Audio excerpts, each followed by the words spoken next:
ओम शांति। 1 जुलाई 2024। बाबा के महावाक्य। मीठे बच्चे, शांति धाम पावन आत्माओं का घर है। उस घर में चलना है तो संपूर्ण पावन बनो। प्रश्न। बाप सभी बच्चों से कौन सी गारंटी करते हैं? उत्तर। मीठे बच्चे, तुम मुझे याद करो तो मैं गारंटी करता हूं कि बिगर सजा खाए तुम मेरे घर में चलेंगे। तुम एक बाप से दिल लगाओ, इस पुरानी दुनिया को देखते भी नहीं देखो। इस दुनिया में रहते पवित्र बनकर दिखाओ तो बाबा तुम्हें विश्व की बादशाही अवश्य देंगे। ओम शांति। रूहानी बच्चों से रूहानी बाप पूछ रहे हैं। यह तो बच्चे जानते हैं बाप आया है हम बच्चों को अपने घर ले जाने लिए। अब घर जाने की दिल होती है। वह है सब आत्माओं का घर। यहाँ सब जीवात्माओं का घर एक नहीं है। यह तो समझते हो बाप आया हुआ है, निमंत्रण पर बुलाया है बाप को। हमको घर अर्थात शांतिधाम ले चलो। अब बाप कहते हैं अपने दिल से पूछो, हे आत्माएं, तुम पतित कैसे चल सकेंगी? पावन तो जरूर बनना है। अब घर चलना है और तो कोई बात नहीं कहते। भक्ति मार्ग में तुमने इतना समय पुरुषार्थ किया है, किसके लिए? मुक्ति के लिए। तो अब बाप पूछते हैं, घर चलने का विचार है? बच्चे कहते, बाबा इसके लिए ही तो इतनी भक्ति की है। यह भी जानते हो जो भी जीवात्माएं हैं सबको ले जाना है, परंतु पवित्र बनकर घर जाना है। फिर पवित्र आत्माएं ही पहले पहले आती हैं। अपवित्र आत्माएं तो घर में रह नहीं सकते। अभी जो भी करोड़ों आत्माएं हैं सबको घर जरूर जाना है। उस घर को शांति धाम व वानप्रस्थ कहा जाता है। हम आत्माओं को पावन बनकर पावन शांति धाम जाना है। बस कितनी सहज बात है। वह है पावन शांति धाम आत्माओं का। वह है पावन सुखधाम जीव आत्माओं का। यह है पतित दुखधाम जीव आत्माओं का। इसमें मूंझने की तो बात ही नहीं।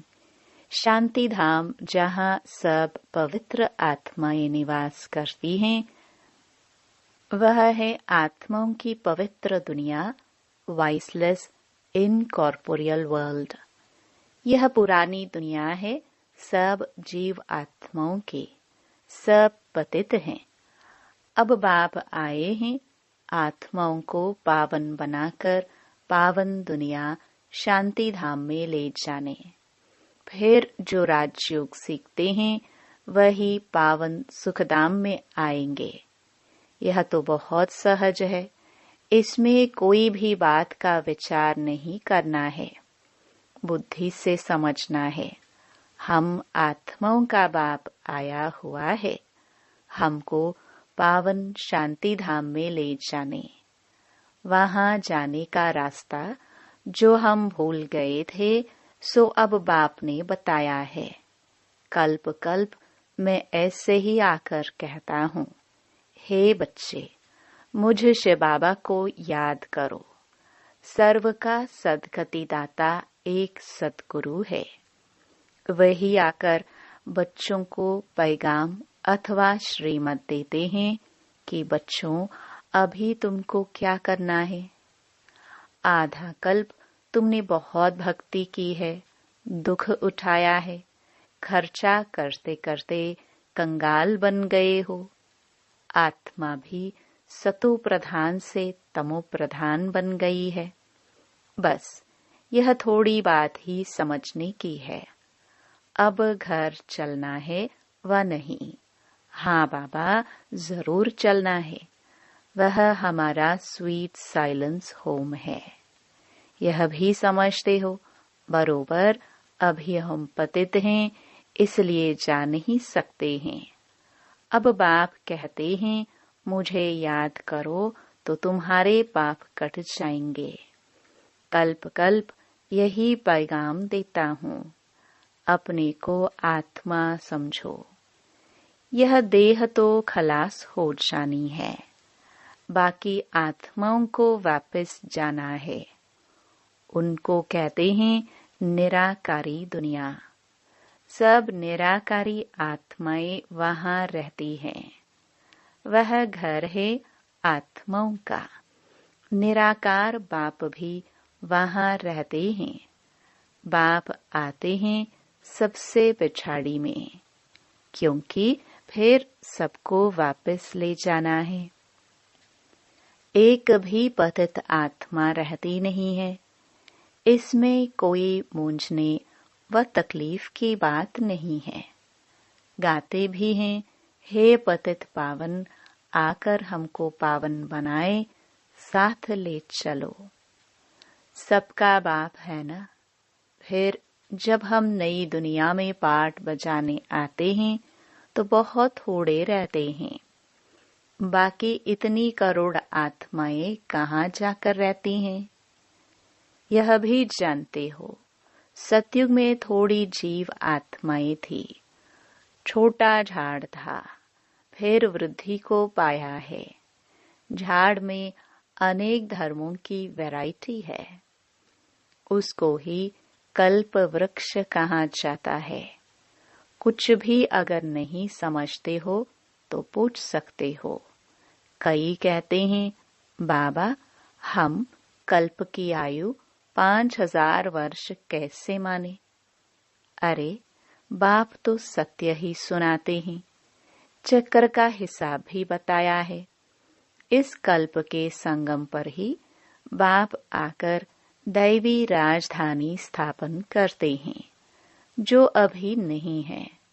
सतयुग में फिर एक दैवी राजधानी होगी। इस समय तुमको रचता और रचना का ज्ञान सुनाते हैं। बाप कहते हैं मैं कल्प कल्प कल्प के संगम युगे आता हूँ। नई दुनिया की स्थापना करता हूँ। पुरानी दुनिया खत्म हो जानी है। ड्रामा प्लान अनुसार नई से पुरानी, पुरानी से नई बनती है।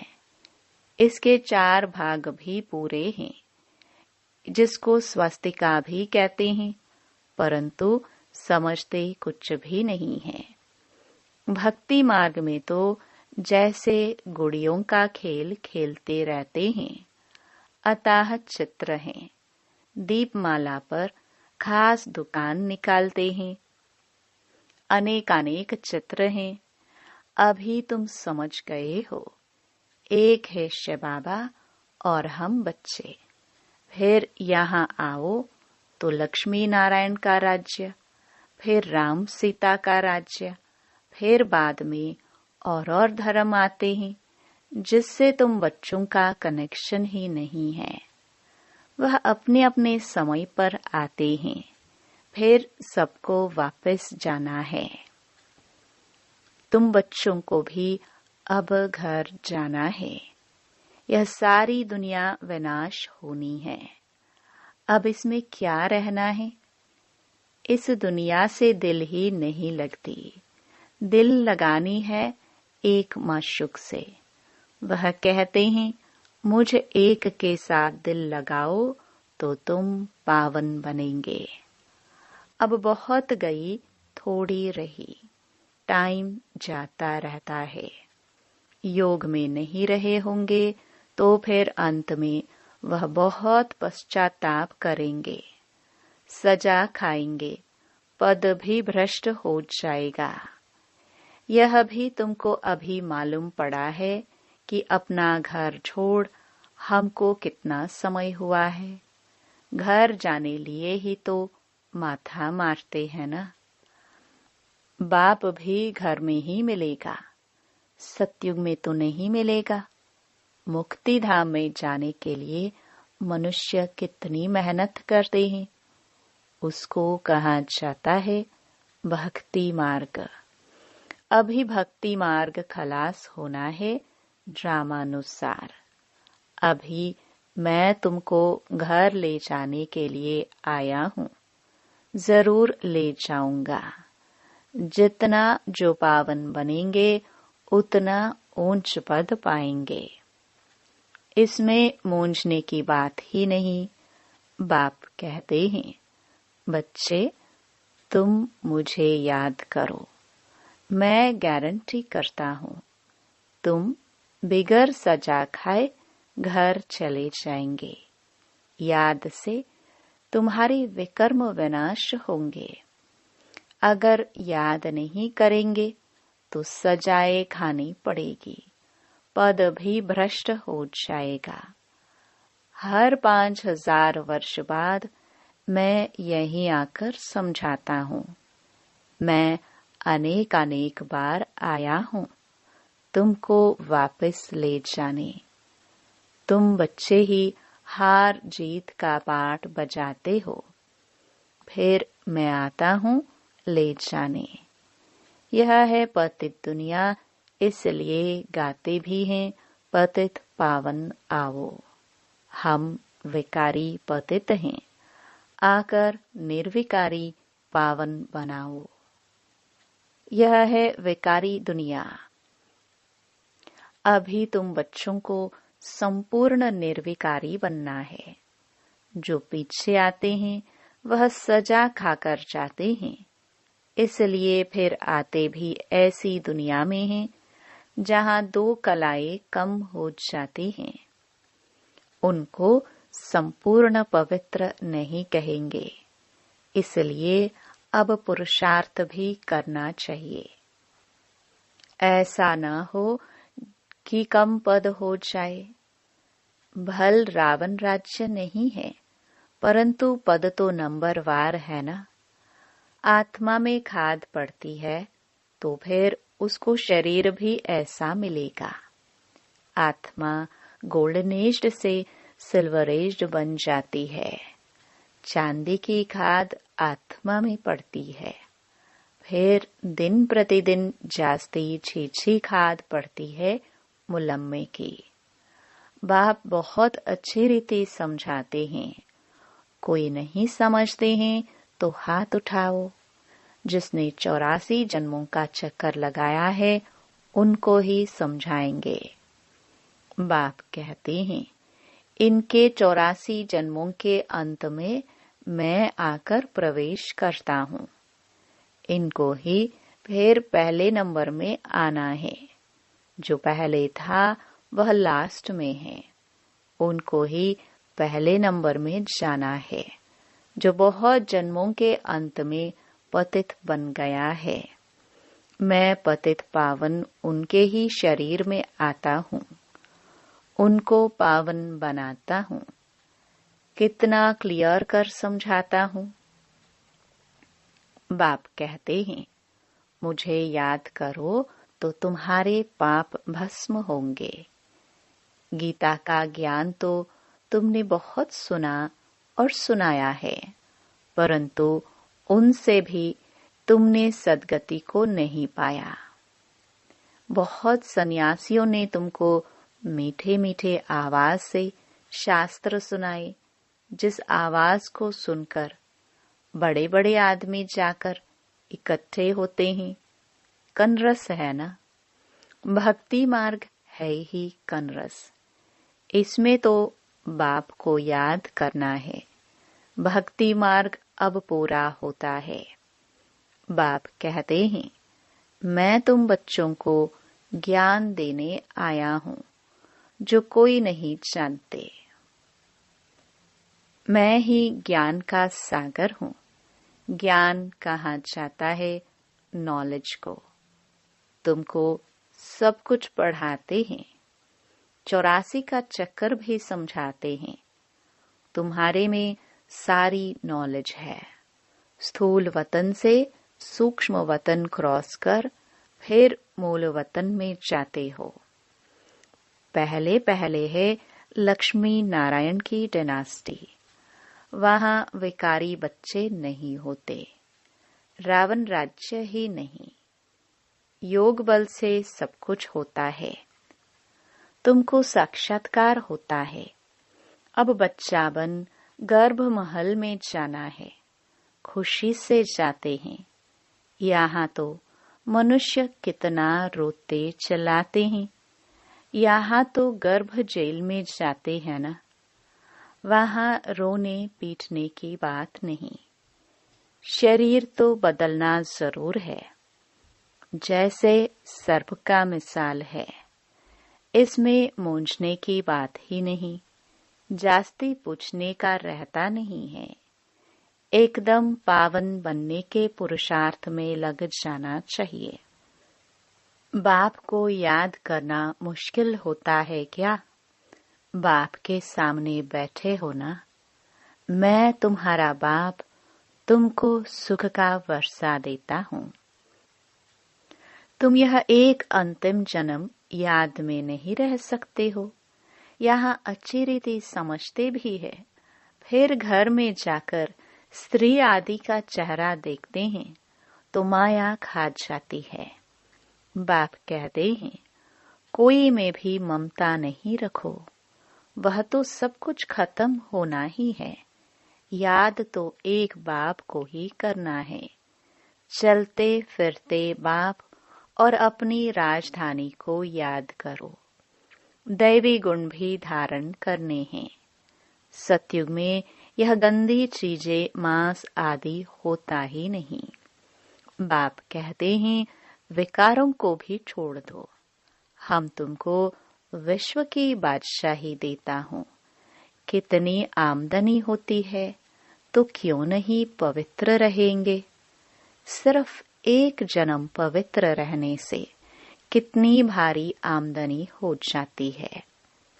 भल इकट्ठे रहो, ज्ञान तलवार बीच में हो। पवित्र रह दिखाया तो सबसे ऊंच पद पाएंगे, क्योंकि बाल ब्रह्मचारी ठहरे। फिर नॉलेज भी चाहिए और उनको आप समान बनाना है। सन्यासियों को दिखाना है कि कैसे हम इकट्ठे रहते पवित्र रहते हैं, तो समझेंगे इनमें तो बड़ी ताकत है। बाप कहते हैं, इस एक जन्म पवित्र रहने से 21 जन्म तुम विश्व के मालिक बनेंगे। कितनी बड़ी प्राइज मिलती है, तो क्यों नहीं पवित्र रह दिखाएंगे? टाइम ही बाकी थोड़ा है। आवाज भी होता रहेगा, अखबार में भी पड़ेगा। रिहर्सल तो देखी है ना। एक एटम बम से क्या हाल हो गया। अभी तक हॉस्पिटल में पड़े हैं। अभी तो ऐसे बॉम्ब्स आदि बनाते हैं जो कोई तकलीफ नहीं, फट से खत्म। और यह रिहर्सल होकर फिर फाइनल होगा। देखेंगे फट से मरते हैं व नहीं। फिर और युक्ति रचेंगे। हॉस्पिटल आदि होंगे नहीं। कौन बैठ खिदमत सेवा करेंगे? कोई ब्राह्मण आदि खिलाने वाला नहीं रहेगा। बॉम्ब छोड़ा और खलास। अर्थक्वेक में सब दब जाएंगे, देरी नहीं लगेगी। यहाँ ढेर मनुष्य है। सत्य में बहुत थोड़े होते हैं, तो इतने सब कैसे विनाश होंगे? आगे चल देखना है। वहां तो शुरू में 9 लाख हैं। फकीर भी तुम हो, साहेब भी तुमको प्यारा है। अभी सबको छोड़ अपने को आत्मा समझ लिया है। ऐसे फकीरों को बाप प्यारा लगता है। सत्युग में बहुत छोटा सा झाड़ होगा। बातें तो बहुत समझाते हैं।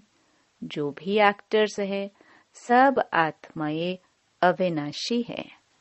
अपना अपना पार्ट बजाने आती हैं। कल्प कल्प तुम ही आकर बाप से स्टूडेंट बन पढ़ते हो। जानते हो बाबा हमको पवित्र बनाकर साथ ले जाएंगे। बाबा भी ड्रामानुसार बंधाईमान है। सबको वापस जरूर ले जाएंगे।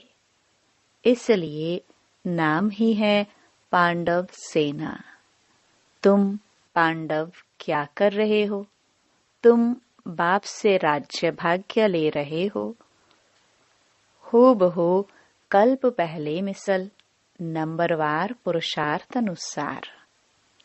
अच्छा, मीठे मीठे सिखिलते बच्चों प्रति माता पिता बाप दादा का याद प्यार और गुड मॉर्निंग।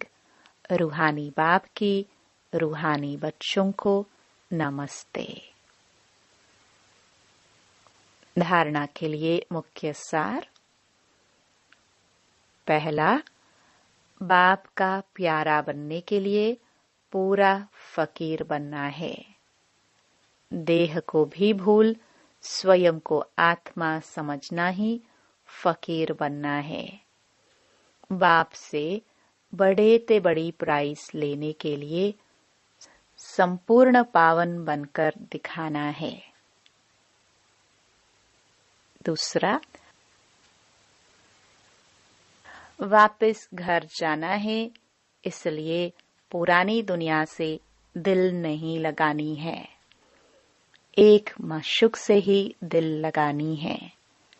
बाप और राजधानी को याद करना है।